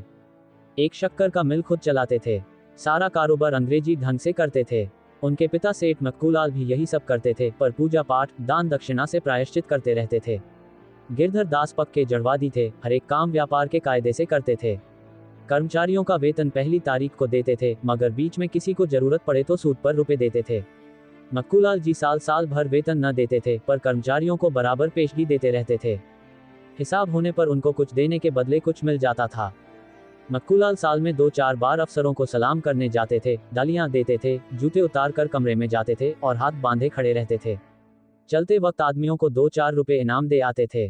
गिरधर दास म्यूनिसिपल कमिश्नर थे, सूट बूट पहनकर अफसरों के पास जाते थे और बराबरी का व्यवहार करते थे, और आदमियों के साथ केवल इतनी रियायत करते थे कि त्योहारों में त्योहारी दे देते थे, वह भी खूब खुशामद करा के। अपने हकों के लिए लड़ना और आंदोलन करना जानते थे, मगर उन्हें ठगना असंभव था। देव कुमार का ये कथन सुनकर चकरा गए। उनकी बड़ी इज्जत करते थे। उनकी कई पुस्तकें पढ़ी थीं और उनकी रचनाओं का पूरा सेट उनके पुस्तकालय में था। हिंदी भाषा के प्रेमी थे और नागरी प्रचार सभा को कई बार अच्छी रकमें दान दे चुके थे। पंडा पुजारियों के नाम से चिढ़ते थे। दूषित दान प्रथा पर एक पैम्फलेट भी छपवाया था। लिबरल विचारों के लिए नगर में उनकी ख्याति थी। मक्कूलाल मारे मोटापे के जगह से हिल न सकते थे। गिरधर दास गठीले आदमी थे और नगर व्यायामशाला के प्रधान ही न थे, अच्छे शहसवार और निशानेबाज थे। एक क्षण तो वह देव कुमार के मुंह की ओर देखते रहे। उनका आशय क्या है ये समझ में ही न आया। फिर ख्याल आया, बेचारे आर्थिक संकट में होंगे, इससे बुद्धि भ्रष्ट हो गई है, बेतुकी बातें कर रहे हैं। देव कुमार के मुख पर विजय का गर्व देखकर उनका ये ख्याल और मजबूत हो गया। सुनहरी ऐनक उतार कर मेज पर रख कर विनोद भाव से बोले, कहिए, घर में सब कुशल तो है? देव कुमार ने विद्रोह के भाव से कहा, जी हाँ, सब आपकी कृपा है। बड़ा लड़का तो वकालत कर रहा है ना? जी हाँ, मगर चलती न होगी और आपकी पुस्तकें भी आजकल कम बिकती होंगी। ये देश का दुर्भाग्य है कि आप जैसे सरस्वती के पुत्रों का यह अनादर। आप यूरोप में होते तो आज लाखों के स्वामी होते। आप जानते हैं, मैं लक्ष्मी के उपासकों में नहीं हूँ। धन संकट में तो होंगे ही। मुझसे जो कुछ सेवा आप कहें उसके लिए तैयार हूँ। मुझे तो गर्व है कि आप जैसे प्रतिभाशाली पुरुष से मेरा परिचय है। आपकी कुछ सेवा करना मेरे लिए गौरव की बात होगी। देव कुमार ऐसे अवसरों पर नम्रता के पुतले बन जाते थे। भक्ति और प्रशंसा देकर कोई उनका सर्वस्व ले सकता था। एक लखपति आदमी और वह भी साहित्य का प्रेमी जब उनका इतना सम्मान करता है तो उससे जायदाद या लेन देन की बात करना उन्हें लज्जाजनक मालूम हुआ। बोले, आपकी उदारता है जो मुझे इस योग्य समझते हैं। मैंने समझा नहीं आप किस जायदाद की बात कह रहे थे। देव कुमार सकुचाते हुए बोले, अजी वही जो सेठ मक्कूलाल ने मुझसे लिखाई थी। अच्छा, तो उसके विषय में कोई नई बात है? उसी मामले में लड़के आपके ऊपर कोई दावा करने वाले हैं। मैंने बहुत समझाया, मगर मानते नहीं। आपके पास इसीलिए आया था कि कुछ ले देकर समझौता कर लीजिए, मामला अदालत में क्यों जाए। नाहक दोनों जेरबार होंगे। गिरधर दास का जहीन, मुरौवतदार चेहरा कठोर हो गया। जिन महाजनी नखों को उन्होंने भद्रता की नर्म गद्दी में छिपा रखा था, वही एक खटका पाते ही पहने और उग्र होकर बाहर निकल आए। क्रोध को दबाते हुए बोले, आपको मुझे समझाने के लिए यहाँ आने की तकलीफ उठाने की कोई जरूरत न थी। उन लड़कों ही को समझाना चाहिए था। उन्हें तो मैं समझा चुका। तो जाकर शांत बैठिए, मैं अपने हकों के लिए लड़ना जानता हूँ। अगर उन लोगों के दिमाग में कानून की गर्मी का असर हो गया है तो उसकी दवा मेरे पास है। अब देवकुमार की साहित्यिक नम्रता भी अविचलित न रह सकी। जैसे लड़ाई का पैगाम स्वीकार करते हुए बोले, मगर आपको मालूम होना चाहिए वह मिल्कियत आज 2 लाख से कम की नहीं है। 2 लाख नहीं, 10 लाख की हो, आपसे सरोकार नहीं। आपने मुझे 20,000 ही तो दिए थे। आपको इतना कानून तो मालूम ही होगा, हालांकि कभी आप अदालत में नहीं गए, कि जो चीज बिक जाती है वह कानूनन किसी दाम पर भी वापस नहीं की जाती। अगर इस नए कायदे को मान लिया जाए तो इस शहर में महाजन न नजर आए। कुछ देर तक सवाल जवाब होता रहा और लड़ने वाले कुत्तों की तरह दोनों भले आदमी गुर्राते, दांत निकालते, खौंखियाते रहे। आखिर दोनों लड़ ही गए। गिरधर दास ने प्रचंड होकर कहा, मुझे आपसे ऐसी आशा नहीं थी। देवकुमार ने भी छड़ी उठाकर कहा, मुझे भी न मालूम था कि आपके स्वार्थ का पेट इतना गहरा है। आप अपना सर्वनाश करने जा रहे हैं। कुछ परवाह नहीं। देवकुमार वहां से चले तो माघ की उस अंधेरी रात की निर्दय ठंड में भी उन्हें पसीना हो रहा था। विजय का ऐसा गर्व अपने जीवन में उन्हें कभी न हुआ था। उन्होंने तर्क में तो बहुतों पर विजय पाई थी। यह विजय थी जीवन में एक नई प्रेरणा, एक नई शक्ति का उदय। उसी रात को सिन्हा और संत कुमार ने एक बार फिर देवकुमार पर जोर डालने का निश्चय किया। दोनों आकर खड़े ही थे कि देवकुमार ने प्रोत्साहन भरे हुए भाव से कहा, तुम लोगों ने अभी तक मुकदमा दायर नहीं किया। नाहक क्यों देर कर रहे हो? संत कुमार के सूखे हुए निराश मन में उल्लास की आंधी सी आ गई। क्या सचमुच कहीं ईश्वर है जिस पर उसे कभी विश्वास नहीं हुआ? जरूर कोई दैवी शक्ति है।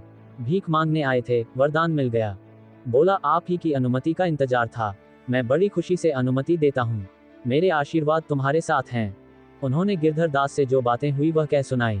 सिन्हा ने नाक फुलाकर कहा, जब आपकी दुआ है तो हमारी फतह है। उन्हें अपने धन का घमंड होगा, मगर यहाँ भी कच्ची गोलियां नहीं खेली हैं। संत कुमार ऐसा खुश था गोया आधी मंजिल तय हो गई। बोला, आपने खूब उचित जवाब दिया। सिन्हा ने तनी हुई ढोल की सी आवाज में चोट मारी, ऐसे ऐसे सेठों को उंगलियों पर नचाते हैं यहाँ। संत कुमार स्वप्न देखने लगे, यही हम दोनों के बंगले बनेंगे दोस्त। यहाँ क्यों, सिविल लाइंस में बनवाएंगे। अंदाज से कितने दिन में फैसला हो जाएगा? 6 महीने के अंदर। बाबू जी के नाम से सरस्वती मंदिर बनवाएंगे। मगर समस्या थी, रुपए कहाँ से आए? देवकुमार निष्प्रह आदमी थे, धन की कभी उपासना नहीं की। कभी इतना ज्यादा मिला ही नहीं कि संचय करते। किसी महीने में 50 जमा होते तो दूसरे महीने में खर्च हो जाते। अपनी सारी पुस्तकों का कॉपीराइट बेचकर उन्हें 5,000 मिले थे। वह उन्होंने पंजा के विवाह के लिए रख दिए थे। अब ऐसी कोई सूरत नहीं थी जहां से कोई बड़ी रकम मिलती। उन्होंने समझा था संत कुमार घर का खर्च उठा लेगा और वह कुछ दिन आराम से बैठेंगे या घूमेंगे। लेकिन इतना बड़ा मंसूबा बांधकर वह अब शांत कैसे बैठ सकते हैं? उनके भक्तों की काफी तादाद थी।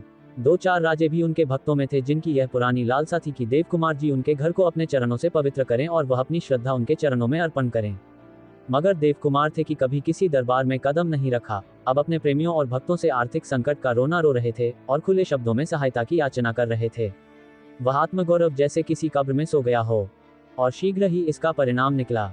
एक भक्त ने प्रस्ताव किया कि देवकुमार जी की 60वीं सालगिरह धूमधाम से मनाई जाए और उन्हें साहित्य प्रेमियों की ओर से एक थैली भेंट की जाए। क्या ये लज्जा और दुख की बात नहीं है कि जिस महारथी ने अपने जीवन के 40 वर्ष साहित्य सेवा पर अर्पण कर दिए, वह इस वृद्धावस्था में भी आर्थिक चिंताओं से मुक्त न हो। साहित्य यूं नहीं फल फूल सकता। जब तक हम अपने साहित्य सेवियों का ठोस सत्कार करना न सीखेंगे, साहित्य कभी उन्नति न करेगा। और दूसरे समाचार पत्रों ने मुक्त कंठ से इसका समर्थन किया। अचरज की बात यह थी कि वह महानुभाव भी जिनका देवकुमार से पुराना साहित्यिक वैमनस्य था, वे भी इस अवसर पर उदारता का परिचय देने लगे। बात चल पड़ी। एक कमेटी बन गई। एक राजा साहब उसके प्रधान बन गए। मी सिन्हा ने कभी देवकुमार की कोई पुस्तक न पढ़ी थी, पर वह इस आंदोलन में प्रमुख भाग लेते थे। मिस कामत और मिस मलिक की ओर से भी समर्थन हो गया। महिलाओं को पुरुषों से पीछे न रहना चाहिए। जेठ में तिथि निश्चित हुई। नगर के इंटरमीडिएट कॉलेज में इस उत्सव की तैयारियां होने लगी। आखिर वह तिथि आ गई। आज शाम को वह उत्सव होगा। दूर दूर से साहित्य प्रेमी आए हैं। सोरांव के कुंवर साहब वह थैली भेंट करेंगे। आशा से ज्यादा सज्जन जमा हो गए हैं। व्याख्यान होंगे, गाना होगा, ड्रामा खेला जाएगा, प्रीति भोज होगा, कवि सम्मेलन होगा। शहर में दीवारों पर पोस्टर लगे हुए हैं। सभ्य समाज में अच्छी हलचल है। राजा साहब सभापति हैं। देव कुमार को तमाशा बनने से नफरत थी। पब्लिक जलसों में भी कम आते जाते थे। लेकिन आज तो बारात का दूल्हा बनना ही पड़ा। ज्यों-ज्यों सभा में जाने का समय समीप आता था, उनके मन पर एक तरह का अवसाद छाया जाता था। जिस वक्त थैली उनको भेंट की जाएगी और वह हाथ बढ़ा कर लेंगे, वह दृश्य कैसा लज्जाजनक होगा। जिसने कभी धन के लिए हाथ नहीं फैलाया, वह इस आखिरी वक्त में दूसरों का दान ले। ये दान ही है और कुछ नहीं। एक क्षण के लिए उनका आत्मसम्मान विद्रोही बन गया। इस अवसर पर उनके लिए शोभा यही देता है कि वह थैली पाते ही उसी जगह किसी सार्वजनिक संस्था को दे दें। उनके जीवन के आदर्श के लिए यही अनुकूल होगा। लोग उनसे यही आशा रखते हैं, इसी में उनका गौरव है। वो पंडाल में पहुंचे तो उनके मुख पर उल्लास की झलक न थी। वो कुछ खिसियाए से लगते थे। नेकनामी की लालसा एक ओर खींचती थी, लोभ दूसरी ओर। मन को कैसे समझाएं कि ये दान नहीं, उनका हक है। लोग हंसेंगे, आखिर पैसे पर टूट पड़ा। उनका जीवन बौद्धिक था और बुद्धि जो कुछ करती है नीति पर कसकर करती है। नीति का सहारा मिल जाए तो फिर वो दुनिया की परवाह नहीं करती। वो पहुंचे तो स्वागत हुआ, मंगल गान हुआ, व्याख्यान होने लगे जिनमें उनकी कीर्ति गाई गई। मगर उनकी दशा उस आदमी की सी हो रही थी जिसके सिर में दर्द हो रहा हो। उन्हें इस वक्त इस दर्द की दवा चाहिए। कुछ अच्छा नहीं लग रहा है। सभी विद्वान हैं, मगर उनकी आलोचना कितनी उथली ऊपरी है, जैसे कोई उनके संदेशों को समझा ही नहीं। जैसे ये सारी वाह वाह और सारा यशगान अंधभक्ति के सिवा और कुछ न था। कोई भी उन्हें नहीं समझा। किस प्रेरणा ने 40 साल तक उन्हें संभाले रखा? वह कौन सा प्रकाश था जिसकी ज्योति कभी मंद नहीं हुई? सहसा उन्हें एक आश्रय मिल गया और उनके विचारशील पीले मुख पर हल्की सी सुर्खी दौड़ गई। ये दान नहीं, प्रोविडेंट फंड है जो आज तक उनकी आमदनी से कटता रहा है। क्या वह दान है? उन्होंने जनता की सेवा की है, तन मन से की है, इस धुन से की है जो बड़े से बड़े वेतन से भी न आ सकती थी। पेंशन लेने में क्या लाज आए? राजा साहब ने जब थैली भेंट की तो देव कुमार के मुंह पर गर्व था, हर्ष था, विजय थी।